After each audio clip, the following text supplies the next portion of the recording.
نحمدہ و نصلی علی رسولہ الکریم اما بعد۔ میرے دوستو، وہ کون لوگ ہیں جن کا ذکر زمین پر نہیں آسمان پر ہوتا ہے؟ وہ کون لوگ ہیں جن کا تذکرہ اللہ تبارک و تعالی عرشوں پہ کرتے ہیں، جن کا ذکر میرا رب فرشتوں کے سامنے کرتے ہیں؟ میں اور آپ ان لوگوں میں شامل ہیں یا نہیں؟ تو یہ اشارے، یہ نشانیاں جس بندے کے اندر پائی جائیں، سمجھ لیں کہ ان کا تذکرہ عرشوں پہ ہوتا ہے۔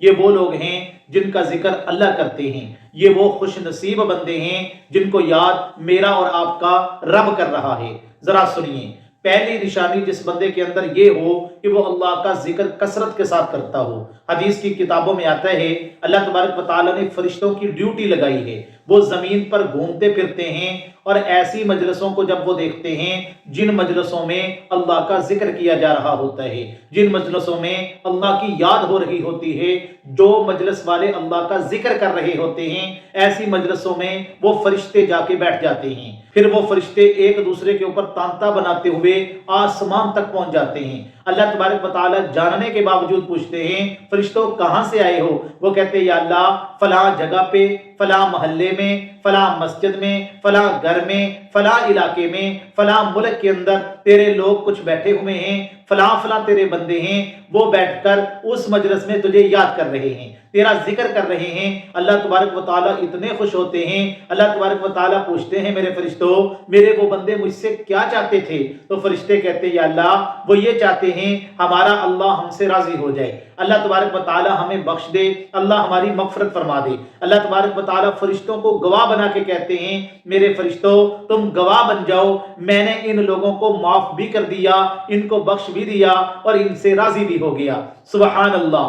آپ اندازہ لگائیں کہ اللہ کا ذکر کرنے والے جو لوگ ہیں ان کا تذکرہ آسمانوں پہ ہو رہا ہے، ان کو یاد عرشوں پہ کیا جا رہا ہے، اور اللہ تبارک و تعالیٰ ایسے لوگوں کو دیکھ کے خوشی کا اظہار کر رہے ہیں۔ تو میرے دوستو، اللہ تبارک و تعالیٰ ایسے بندے کو اپنے قریب کر لیتے ہیں جو اللہ کا ذکر کثرت کے ساتھ کرتا ہے۔ الا بذکر اللہ تطمئن القلوب، اللہ نے دلوں کا سکون میرے دوستو ذکر میں رکھا ہے، اور ذکر کرنے والا دل زندہ ہوتا ہے، اور جس کا دل زندہ ہو اللہ تبارک و تعالیٰ اس بندے کے اعمال بھی زندہ کر دیتے ہیں، اس کو روحانی ترقی عطا فرماتے ہیں۔ اور دوسرا عمل جس کی وجہ سے اس بندے کو عرشوں پہ یاد کیا جاتا ہے وہ ہے میرے دوستو تنہائی میں عبادت کرنا۔ یعنی جب بندے کو کوئی نہ دیکھ رہا ہو، صرف اللہ اپنے بندے کو دیکھ رہا ہو، تنہائی کے اندر یہ بندہ جب اللہ کو یاد کرتا ہے تو اللہ تبارک و تعالیٰ ایسے بندے کا تذکرہ بھی عرشوں پہ کرتے ہیں۔ حدیث کی کتابوں میں آتا ہے قیامت والے دن 7 لوگ ایسے ہوں گے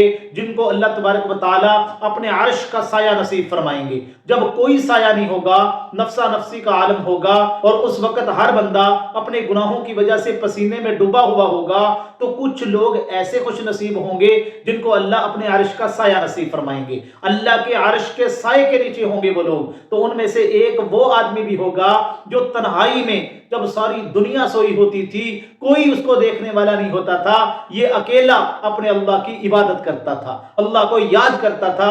یہ بندہ جو ہے اس کا تذکرہ بھی آسمانوں پہ عرشوں پہ ہوتا ہے۔ اور تیسرا وہ بندہ جس کو اللہ عرش پہ یاد کرتے ہیں جو قرآن پاک کی تلاوت کرتا ہے، جس کا دل میرے دوستو قرآن کی تلاوت کے ساتھ جڑا ہوا ہے، جو ہر وقت قرآن کی تلاوت کرتا رہتا ہے۔ کہ ایک صحابی رات کے وقت تہجد پڑھ رہے تھے اور تہجد کے اندر قرآن کی تلاوت کر رہے تھے۔ انہوں نے دیکھا کہ ان کے سر کے اوپر کچھ روشنیاں ہیں، وہ روشنیاں ان کے سر کے قریب کھڑی ہوئی ہیں۔ جب انہوں نے سلام پھیرا تو وہ روشنیاں اوپر آسمان کی طرف چلی گئیں۔ اللہ کے نبی علیہ السلام کو بات بتلائی۔ فجر کی نماز کے بعد امام الانبیاء صلی اللہ علیہ وسلم نے فرمایا کہ یہ وہ فرشتے تھے جو آپ کا قرآن سننے کے لیے آئے تھے۔ تو جس گھر کے اندر قرآن پڑھا جاتا ہے اس گھر کے اندر فرشتوں کا نزول ہوتا ہے میرے دوستو، اس گھر کے اندر فرشتے اترتے ہیں، اللہ کی رحمتیں اترتی ہیں۔ تو یہ وہ خوش نصیب لوگ ہیں جن کا تذکرہ آسمانوں پہ ہوتا ہے، یہ وہ خوش نصیب بندے ہیں جن کا ذکر عرشوں پہ ہوتا ہے،